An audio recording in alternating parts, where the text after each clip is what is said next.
बिस्मिल्लाहिर्रहमानिर्रहीम। प्यारे पाकिस्तानियों, अस्सलाम वालेकुम। आज अलकादर ट्रस्ट केस की समाअत अडयाला जेल के अंदर हुई, जिसको मंडे तक के लिए मुलतवी कर दिया गया है। अलकादर ट्रस्ट केस को जानबूझकर 190 मिलियन पाउंड कहा जाता है ताकि पाकिस्तानियों की जो तवज्जो है वो डाइवर्ट की जाए towards 190 million pound instead of Al-Qadir trust. Al-Qadir trust case जो है उसमें खान साहब और बुशरा बीबी के हिस्से में जो पर्सनल गेन है, और ये बात मैं बार बार कर रही हूँ ताकि आप लोगों को ज़हन नशीन हो जाए कि नैब तभी चार्ज करती है जब पर्सनल गेन में आपके कोई पैसे आए हों, कोई बेनिफिट हुआ हो।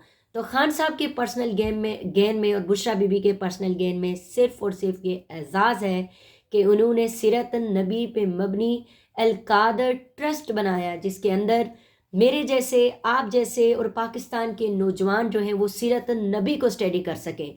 190 मिलियन पाउंड इसका नाम इसलिए रखा जा रहा है कि ये तवज्जो हटा सकें अलकादर ट्रस्ट के ऊपर से, क्योंकि ये दुनिया को अपना फेस नहीं दिखा सकते कि हमने एक मुंतहिब ज़ीर आज़म जिसने अपने टेन्योर में अलकादर ट्रस्ट के नाम पर ट्रस्ट बनाया, यूनिवर्सिटी कायम की कि जिसमें नौजवान जो हैं वो सीरत नबी यानी कि नबी पाक सल्लल्लाहु अलैहि वालैहि वसल्लम की सीरत को पढ़ सकें।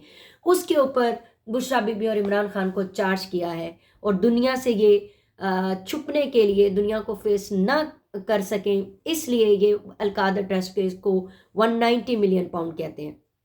दूसरी बात, 24 नवंबर के हवाले से खान साहब की बड़ी क्लियर इसके ऊपर जो है वो खान साहब ने क्लियर मैसेज दिया, और अपनी यूथ को बेसिकली उन्होंने ज़्यादा जो खान साहब ने फोकस किया वो नौजवानों के ऊपर किया, और उन्होंने कहा कि ये वो वक्त है कि आपने निकलना है इस मुल्क की जमहूरियत के लिए। उन्होंने कहा कि इस मुल्क के अंदर देखें दो ही चीज़ें हो सकती हैं, या तो जमहूरियत या फिर डिक्टेटरशिप।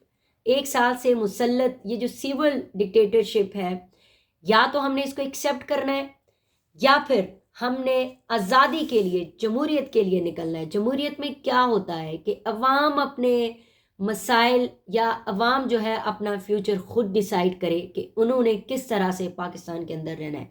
उन्होंने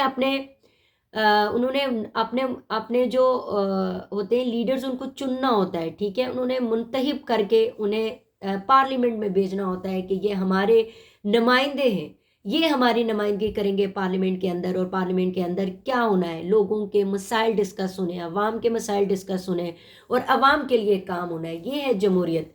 और जिस तरह से एक साल से मुसल्लत सिविल डिक्टेटरशिप को अब 26वीं आईनी तरमीम के अंदर कानूनी और आईनी शक्ल दी गई है, इसके खिलाफ निकलना है। हमने निकलना है सुप्रीम कोर्ट की सुपरमेसी के लिए, हमने निकलना है अपनी आज़ादी के लिए, हमने निकलना है अपने हुकूक के लिए, हमने निकलना है पाकिस्तान के अंदर बेगुनाह कैदियों की रिहाई के लिए। खान साहब ने आज भी और आज तक अपना नाम नहीं लिया। खान साहब ने कभी नहीं कहा कि मेरी रिहाई के लिए निकलो। खान साहब कहते हैं मैं तो इस मुल्क के लिए कुर्बानी देने के लिए हूँ, तैयार हूँ, आखिरी कतरे तक तैयार हूँ। और खान साहब ने कहा कि मैं 1 साल से जेल काट रहा हूँ, और मुझे अपने पीटीआई वर्कर्स के ऊपर फ़ख्र है कि जिस तरह से उन्होंने जब जब मैंने कॉल दी और वो निकले, और जिस तरह से उन्होंने भी कैद व बंद की सोहबतें बर्दाश्त की, और इस दफ़ा डी चौक की कॉल पे उन्होंने मेरा सर फ़ख्र से बुलंद किया। जिस तरह से उन्होंने अडयाला जेल को भरा, फिर अटक जेल को भरा, फिर जेलम जेल को भरा, यानी कि उन्होंने स्टेट को जो है इतनी बड़ी तादाद में निकले कि उन्होंने 3 जेलें भरी। मेरे वर्कर्स अब इतने तगड़े हो गए हैं कि वो इस स्टेट की फस्तायत को बर्दाश्त कर सकते हैं, और मुझे यकीन है कि 24 नवंबर को भी इसी पावर के साथ आप निकलेंगे, और पाकिस्तान की जमहूरियत के लिए, 26वीं आईनी तरमीम के रिवर्सल के लिए, और बेगुनाह कैदियों के लिए आपने निकलना है।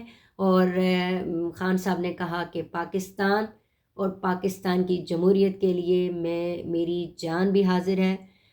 इमरान खान जिंदाबाद, पाकिस्तान पाइंदाबाद।